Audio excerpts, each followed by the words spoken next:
دیکھیں جی، جہاں تک بات ہے اللہ کو ماننے کی، تو میرے خیال میں تو جو اللہ کو نہ مانے وہ مسلمان ہی نہیں ہے، جو رسول اللہ کو نہ مانے وہ مسلمان ہی نہیں ہے، جو قرآن کو نہ مانے وہ مسلمان ہی نہیں ہے. بالکل. ٹھیک ہے نا جی. جہاں تک ائمہ کی بات ہے تو ائمہ کرام نے یہ کوئی اپنا دین نہیں دیا، یہ اللہ اور اس کے رسول کے جو احکامات تھے وہی جمع کر کے امت تک پہنچائے ہیں، اور یہ ہم ممنون ہیں ان کے، وہ ہمارے محسن ہیں کہ انہوں نے جو بکھری ہوئی چیزیں تھیں ان کو یکجا کر کے امت کو اس چیز پہ جمع کر دیا تاکہ امت انتشار سے بچ جائے. باقی اللہ ہی کو ماننے والے لوگ ہیں، رسول اللہ صلی اللہ علیہ وسلم کو ماننے والے ہیں، قرآن کو ماننے والے ہیں. دیکھیں قرآن بھی تو اللہ تعالیٰ نے ڈائریکٹ نازل نہیں کیا نا، قرآن کریم کو جبرائیل امین کے ذریعے سے رسول اللہ صلی اللہ علیہ وسلم پر نازل کیا، اور رسول اللہ صلی اللہ علیہ وسلم سے صحابہ اکرام نے، آل بیت اطہار نے وہ لے کر پوری امت تک اس کو پہنچایا ہے.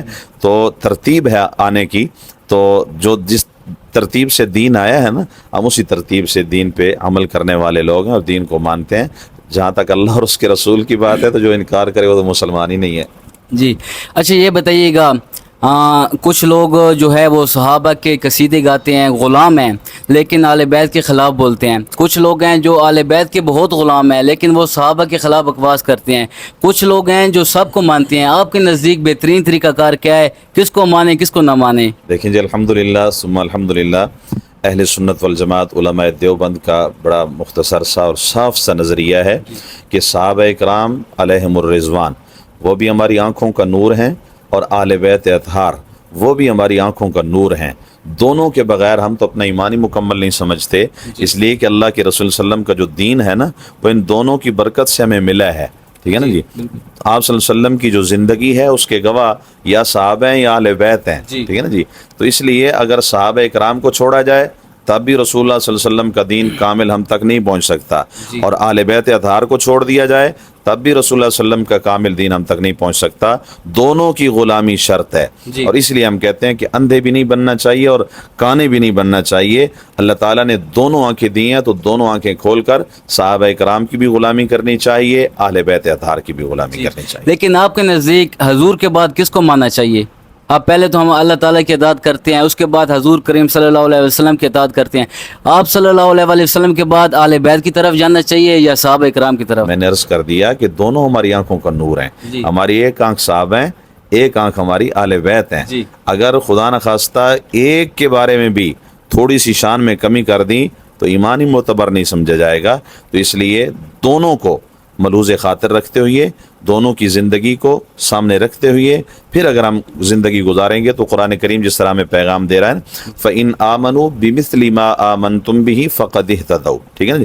دیکھیں نا جو اہل بیت ہیں وہ بھی صحابہ ہیں. ٹھیک ہے نا جی. جو اہل بیت ہیں وہ بھی صحابہ ہیں. صحابی کس کو کہتے ہیں؟ نبی کریم صلی اللہ علیہ وسلم کی ایمان کی حالت میں زیارت کی، یا پھر آپ صلی اللہ علیہ وسلم نے اس کو دیکھا اس حال میں کہ وہ صاحب ایمان تھا اور پھر اسی حال میں اس کا خاتمہ ہوا، تو یہ صحابی ہے. تو آل بیت بھی صحابہ ہیں. تو اس لیے ہمارے نزدیک ان تمام کی جو شان ہے وہ اللہ تعالیٰ قرآن کریم میں یوں بیان فرما رہے ہیں کہ لوگو اگر تم ہدایت چاہتے ہو نا تو بِمِثْلِ مَا آمَنْتُمْ بِهِ فَقَدْ اهْتَدَوْا، پھر ان کی طرح ایمان بناؤ. یعنی صحابہ اور اہل بیت یہ وہ مقدس ہستی ہیں جن کا ایمان اللہ تعالیٰ نے ایسا مثالی بنایا کہ ان کے ایمان کو ایز اے سیمپل امت کے لیے پیش کیا گیا کہ اگر ان کو سامنے رکھتے ہوئے اپنی زندگی گزارو گے تو فَقَدْ اهْتَدَوْا، پھر ہدایت کے پروانے ملیں گے.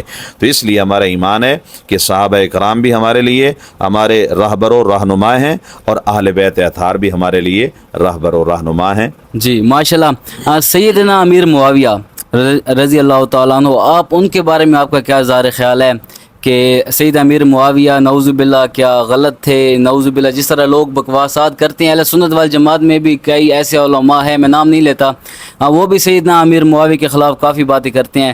ان کے بارے میں آپ کا کیا ظاہر خیال ہے؟ دیکھیں جی، جو بھی کرے چاہے وہ اہل سنت ہو چاہے کسی اور مسلک سے ہو، وہ کسی بھی نظریے سے تعلق رکھنے والا، کسی بھی ادنا سے صحابی کی شان میں گستاخی ہمارے لیے ہمارے نزدیک بہت بڑا جرم ہے اور ایمان کو ضائع کرنے والا جرم ہے.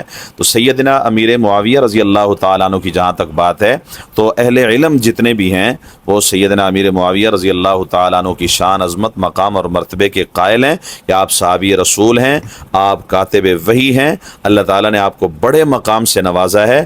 وہ یقیناً جب آپ صلی اللہ علیہ وسلم کے ہاتھ میں انہوں نے ہاتھ دیا تو اللہ تعالیٰ نے ان کو وہ مقام عطا کر دیا جو دیگر صحابہ اکرام کو ملا تھا. اور جہاں رضی اللہ عنہم ورضوا عنہ کی اللہ تعالیٰ نے صحابہ اکرام کو سند عطا کی ہے تو اس میں سیدنا امیر معاویہ رضی اللہ تعالیٰ عنہ بھی شامل ہیں. تو جس طرح باقی صحابہ اکرام ہمارے لیے رہبر و رہنما ہیں، اسی طرح سیدنا امیر معاویہ رضی اللہ تعالیٰ عنہ بھی ہمارے لیے رہبر و رہنما ہیں. ان کی شان میں گستاخی بھی ایمان کو ضائع کر دینے والی. سیدنا امیر معاویہ صحابی رسول ہیں، کیا کوئی مضبوط دلیل ہے آپ کے پاس یا کوئی حدیث مبارکہ سے اگر آپ پیش کرنا چاہیں تو؟ دیکھیں بہت ساری احادیث ہیں، ٹھیک ہے نا. سیدنا امیر معاویہ رضی اللہ تعالیٰ عنہ کے بارے میں آپ صلی اللہ علیہ وسلم نے فرمایا ایک موقع پر اللہم اجعل معاویہ ہادیا مہدیہ. آپ صلی اللہ علیہ وسلم نے حضرت امیر معاویہ کے بارے میں یعنی دعا کی، اے اللہ معاویہ کو ہادی بھی بنا اور مہدی بھی بنا. ایک مقام پہ صاحب السر معاویہ رضی اللہ عنہ کے بارے میں کہ یہ میرے رازدان ہیں، ٹھیک ہے نا. جناب رسول اللہ صلی اللہ علیہ وسلم جن کو اپنا رازدان کہیں، اللہ کے نبی جن کے لیے دعائیں کریں، ان کی شان میں گستاخی میں تو سمجھتا ہوں کہ یقیناً ایمان کو ضائع کرنے والی چیز. اسی پر آتے ہیں یزید کے بارے میں آپ کا کیا ظاہر خیال ہے؟ یزید کے بارے میں اہل سنت والجماعت کا، علماء دیوبند کا کھلم کھلا نظریہ ہے کہ سیدنا امام حسین رضی اللہ تعالی عنہ آپ کی جو پاؤں کی خاک ہے نا اس کے برابر بھی یزید کا مقام نہیں ہے. ٹھیک ہے نا جی. دیکھیں یزید کا ہم کسی صورت میں نہ دفاع کرتے ہیں اور نہ علماء دیوبند نے دفاع کیا ہے. ہم کیوں کریں ایسے شخص کا دفاع؟ یقیناً جس کے بارے میں علماء اہل سنت والجماعت، علماء دیوبند جس کو گمراہ سمجھتے ہیں اور جس کے بارے میں ان کے نظریہ ہے کہ دیکھیں ہم تو دیکھیں نا، جہاں تک تابعی کی بات، بعض لوگ تابعی کہتے ہیں، ہمارے علماء تو یہاں تک کہتے ہیں کہ تابعی بھی وہ ہوتا ہے جو صحابی کی اتباع کرنے والا ہو. صحابی تو بڑے دور کی بات ہے، ہم تو اسے تابعی بھی نہیں سمجھتے. تو اس لیے کھلم کھلا ہمارا نظریہ ہے کہ یزید کہاں اور سیدنا امام حسین رضی اللہ تعالیٰ عنہ کہاں، کوئی مماثلت ہی نہیں ہے، کوئی تقابل ہی نہیں ہے، کہاں آسمان اور کہاں زمین.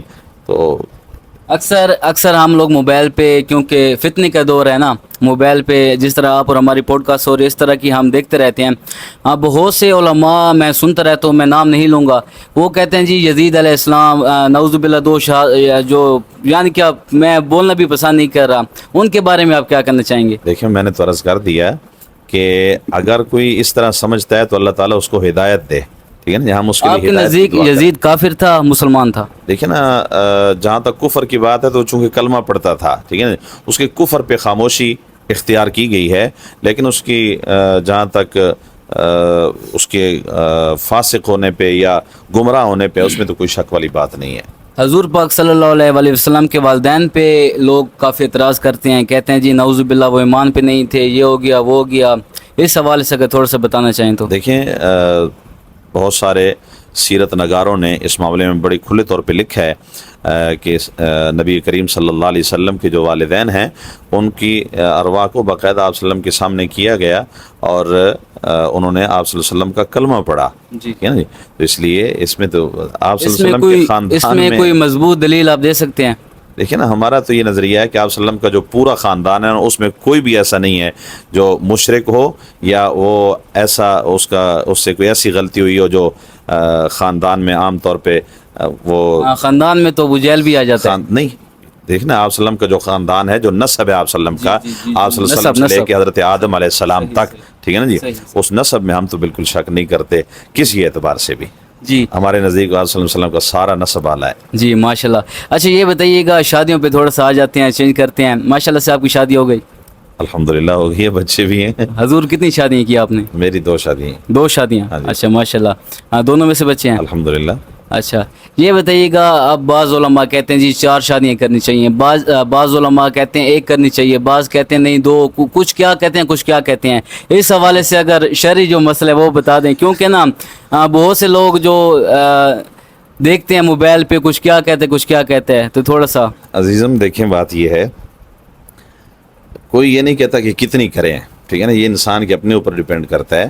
اللہ تعالیٰ نے جو اجازت دی ہے امتی کے لیے، فَانْكِحُوا مَا طَابَ لَكُم مِّنَ النِّسَاءِ مَثْنَىٰ وَثُلَاثَ وَرُبَاعَ، ٹھیک ہے نا، یہ اجازت ہے. ٹھیک ہے، کہ ایک امتی کے لیے 4 تک کی گنجائش موجود ہے بیک وقت. اگر وہ 4 نکاح بھی کرنا چاہے تو اس کے لیے گنجائش موجود ہے، وہ کر سکتا ہے، اس کے لیے جائز ہے. یعنی اگر وہ افورڈ کر سکتا ہے، تمام کے ساتھ انصاف کر سکتا ہے، ان کے حقوق پورے کر سکتا ہے، تو پھر اس کے لیے 4 تک کی گنجائش یعنی اجازت موجود ہے. یہ ضروری نہیں ہے کہ 4 ہی کرنی ہے. بندہ ایک کے قابل بھی نہ، وہ 4 سر پہ لے کے بیٹھ جائے تو ایسا بھی نہیں، بالکل ٹھیک ہے نا. تو اگر وہ ایک کی وسعت رکھتا ہے، ایک کے حقوق پہ وہ قادر ہے، تو اس کو دوسری کی طرف نہیں جانا چاہیے. اگر 2 کی وہ گنجائش رکھتا ہے تو 2 پہ اکتفا کرے. ضروری نہیں ہے کہ 3 کی طرف جائے. 3 کی گنجائش رکھتا ہے 4 کی طرف جائے. اجازت 4 کی ہے، لیکن وہ اللہ تعالیٰ نے آخر میں واضح لفظوں میں فرما دیا فَإِنْ خِفْتُمْ أَلَّا تَعْدِلُوا فَوَاحِدَةً. اگر تمہیں اس بات کا ڈر ہے کہ تم عدل نہیں کر پاؤ گے، انصاف نہیں کر سکو گے، ان کی ضروریات، ان کے حقوق پورے نہیں کر پاؤ گے، تو پھر ایک پہ ہی رہو، پھر آگے بڑھنے کی ضرورت نہیں ہے. بعض علماء کہتے ہیں جی قرآن میں لکھا ہوا ہے 2 2 3 3 4 4، یعنی کہ یہ تو بہت ساری بن گئی نا، 2 2 3 3 4 4، اس کو ڈیوائڈ کریں تو کہاں جا کے کام کھڑا ہو جائے گا. تو جس طرح سعودی عرب میں ماشاءاللہ سے گیا ہوں عمرے پہ، وہاں پہ جو بادشاہ لوگ ہیں یا اور بھی لوگ ہیں، وہ یعنی کہ کسی نے 22 شادیاں کی ہوئی تھیں، کسی نے 10 کی ہوئی تھیں، کسی نے 8 کی ہوئی تھیں. بہت سے لوگ ہمیں ملتے بھی تھے اور وہ بتاتے بھی تھے. اس کے بارے میں آپ کیا کہنا چاہیں یہ گے؟ آپ کی غلط فہمی ہے. مسلمان جو بھی ہے، دیکھیں اس میں تو کوئی فقہی اختلاف بھی نہیں ہے. قرآن کریم کے اندر ایک چیز جب آ گئی کھلم کھلا، تو اس کے اندر جب نص پہ ایک چیز آ گئی ہے، نص کہتے ہیں قرآن کریم کی دلیل کو، تو جب قرآن کریم میں ایک چیز کو کھلے لفظوں میں بیان کر دیا گیا نا، تو اس میں پھر کوئی دوسری رائے نہیں ہوتی. وہ مسلمان چاہے سعودیہ کا ہو، چاہے وہ دبئی کا ہو، وہ چاہے یمن کا ہو، چاہے وہ پاکستان کا ہو، ہندوستان کا ہو، ان تمام کے لیے حکم ایک ہے. ہاں یہ بعض دفعہ اس طرح ہوتا ہے کہ مثلاً 4 شادیاں کی ہیں، ان میں سے 2 کو طلاق دے دی، پھر 2 کر لیں، ٹھیک ہے جی، پھر اس کے بعد 1 2 کو طلاق دے دی، پھر 1 2 اور کر لیں. اس طرح اگر کسی کی زیادہ ہو گئی تو وہ علیحدہ چیز ہے. لیکن بیک وقت ایک ہی وقت میں 4 سے زیادہ کی گنجائش کسی مسلمان کے لیے نہیں ہے. اگر اس نیت سے کی جائے کہ جی یہ میں نکال لینی ہے، 2 سالوں بعد ختم کر دینا نکاح، پھر میں نے ایک اور کرنی غلط ہے. چیز ہے، ایسا بالکل نہیں. دیکھیں طلاق جو ہے نا، اللہ کے نزدیک سب سے ناپسندیدہ عمل ہے. جی. ٹھیک ہے نا، جائز ہے لیکن سب سے زیادہ ناپسندیدہ عمل جو ہے وہ طلاق ہے. جی. اب ایک بندہ اسی نیت سے کر رہا ہے، غلط ہے. بالکل ایسا نہیں کرنا چاہیے. اللہ کا ناپسندیدہ عمل اختیار کرنے کے لیے اگر وہ کر رہا ہے تو دیکھیں عورت کی بھی کوئی زندگی ہے. جی. ظاہر ہے اگر اس کو بلا وجہ وہ طلاق دیتا ہے تو اس کی زندگی پہ وہ چیز بہت زیادہ اثر انداز ہوتی ہے. تو اللہ تعالیٰ نے ایسی چیزوں سے منع کیا. قطعاً ایسا نہیں کرنا چاہیے. تمہاری بیوی ہے، اس کو اس کے حقوق پورے کرو. ہاں خدا نہ خواستہ گھر کے اندر حالات ایسے بن گئے ہیں، مزاج نہیں ملتے، یا کوئی ایسا شرعی عذر ہے جس کی بنیاد پر آپ اسے طلاق دینا چاہتے ہیں، تو اس کے اللہ تعالیٰ نے اجازت دی ہے. لیکن بغیر کسی وجہ کے خواہ مخواہ شوق پورا کرنے کے لیے طلاق دینا اور نئی شادیاں کرنا، یہ بالکل ٹھیک نہیں ہے. اچھا حضور، مسئلہ طلاق پہ آ جاتے ہیں.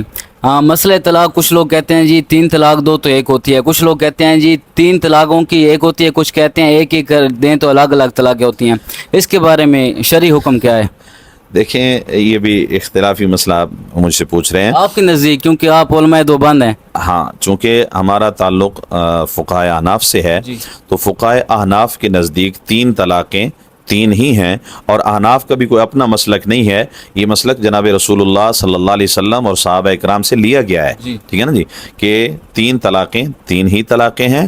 اور جب کوئی بندہ اپنی بیوی کو 3 طلاقیں، جس طرح دیکھیں نا، ایک بندہ کسی کو 3 تھپڑ مارتا ہے تو وہ کیا اس کو 1 شمار کرے گا؟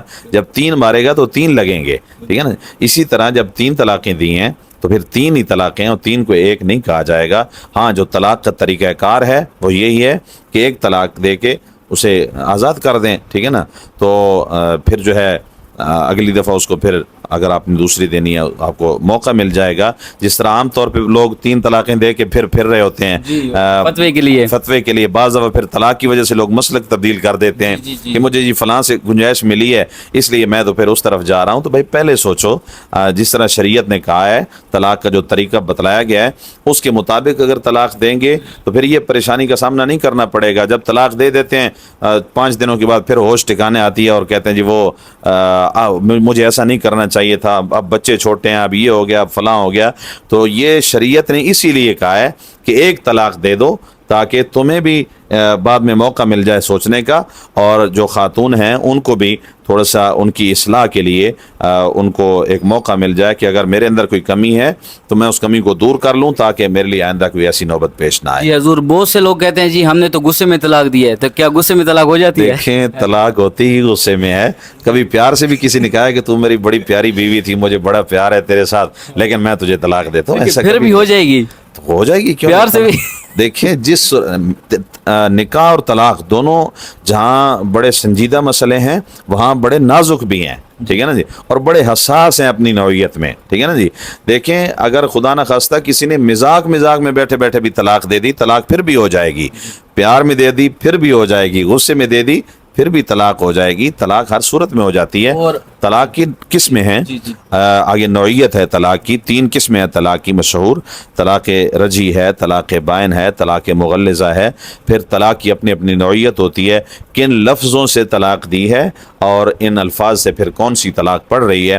تو اس لیے خدا نہ خواستہ کبھی ایسا موقع پیش آ جائے تو پھر علماء کرام سے رجوع کرنا چاہیے کہ میں نے اس میں پھر جھوٹ بھی نہیں بولنا چاہیے، بعین ہی وہ الفاظ جو اس وقت زبان سے نکلے، وہ زبان سے نکلے ہوئے الفاظ بتائے جائیں کہ میں نے یوں کہا، تو اس کے مطابق پھر مسئلہ سامنے آ جائے گا کہ یعنی اس سے کہ بیچ کون میں سی جھوٹ نہ ہو۔ طلاق ہے۔ بالکل نہیں ہونا چاہیے۔ دیکھیں نا، تھوڑی سی جھوٹ بولنے کی وجہ سے خدا نہ خواستہ اگر طلاق ہو گئی، ظاہر ہے آپ کسی عالم کے پاس، کسی مفتی کے پاس آئیں گے تو اس نے ظاہر پہ فتویٰ دینا ہے، جو آپ بتا رہے ہیں اس کے مطابق اس نے فتویٰ دینا ہے۔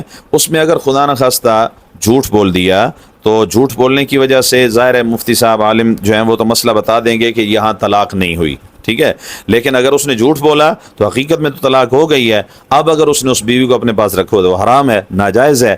تو اس لیے الفاظ میں قطعاً ہیر پھیر نہیں کرنی چاہیے، بعین ہی وہ الفاظ بتانے چاہیے جو طلاق دیتے وقت بولے تھے۔